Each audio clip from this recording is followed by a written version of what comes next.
กองประชุมใหญ่ครั้งที่1ของหน่วยภาคบริหารส่งเสริมและร่วมมือสากลได้ไขขึ้นในตอนเช้าวันที่26มีนาคม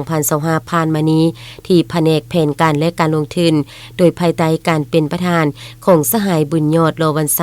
เลขาหน่วยภาคบริหารส่งเสริมและร่วมมือสากลเป็นเกียรติของร่วมของสหายไสอัมพรศรีหาวงศ์เลขาคณะภาคข้างทานหัวหน้าแผนกแผนการและการลงทุนมีคณะสุขอยู่กองประชุมขั้นแขวงมีบรรดาสมาชิกภาคสมบูรณ์และสำรองภายในหน่วยเข้าร่วมในกองประชุมแนวฟังและพร้อมกันคนครัวประกอบคำคิดคำเห็นใส่บริงานการเมืองและบทสำรวจการนำพาของคณะหน่วยพักซึ่งเห็นว่าคณะพักและสมาชิกพักสามารถยัดได้ผลสำเร็จในหลายด้านพร้อมนั้นยังได้พร้อมกันแต่ราคาด้านดีบางข้อคงค้างสาเหตุและบทเรียนการนำพาสินำในการปฏิบัติมาที่กองประชุมใหญ่ผ่านมาและเป็นเอกภาพการหับพองเอาทิศทางแผนการ5ปีต่อหน้านับแต่ปี2026-2030ซึ่งมีในต้นต่อคือสืบต่อก่อสร้างพรรคทางด้านการเมืองแนวคิดการจะตั้งแบบแผนวิธีนำพาวิธีเฮ็ดเวียกพร้อมทางกำแนนเพิ่มทวีการนำพาสินำด้านเวียกงานวิชาเฉพาะสืบต่อสุขยุสร้างทุกเงื่อนไขให้บรรดาองค์การจะตั้งมหาชนได้เคลื่อนไหว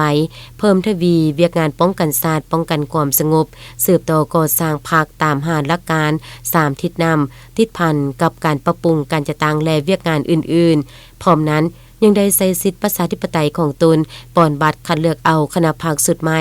ตามระเบียบของพรรคซึ่งมีผู้สมัครหาสหายเลือกเอา3สหายผ่านการป้อนบัตรเลือกใดเป็นเอกสารการเลือกเอาสหายนางนิดดาพรไสยพรเป็นเลขาหน่วยพรรคสหายแก้วอุไรบุตรเจริญเป็นรองเลขาและสหายบุญเมืองคำประเสริฐเป็นผู้กดกา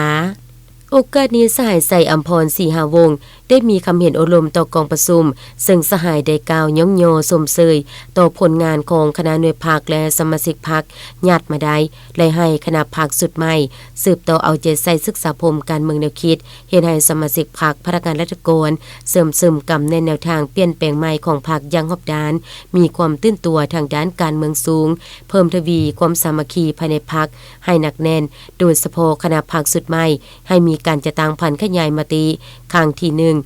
สู่หลวงลึกเอาใจใส่ปรับปรุงก่อสร้างหน่วยพรรคให้เป็นหน่วยพรรคปลอดภัยเข้มแข็งหนักแน่นเอาใจใส่ปรับปรุงแบบแผนวิธีเฮ็ดเวียกของคณะหน่วยพรรคสมาชิกพรรคพนักงานราชการและบรรดาองค์การจัดตั้งมหาชนที่เป็นเสนาธิการให้แก่คณะพรรคให้เข้าสู่ระเบียบหลักการ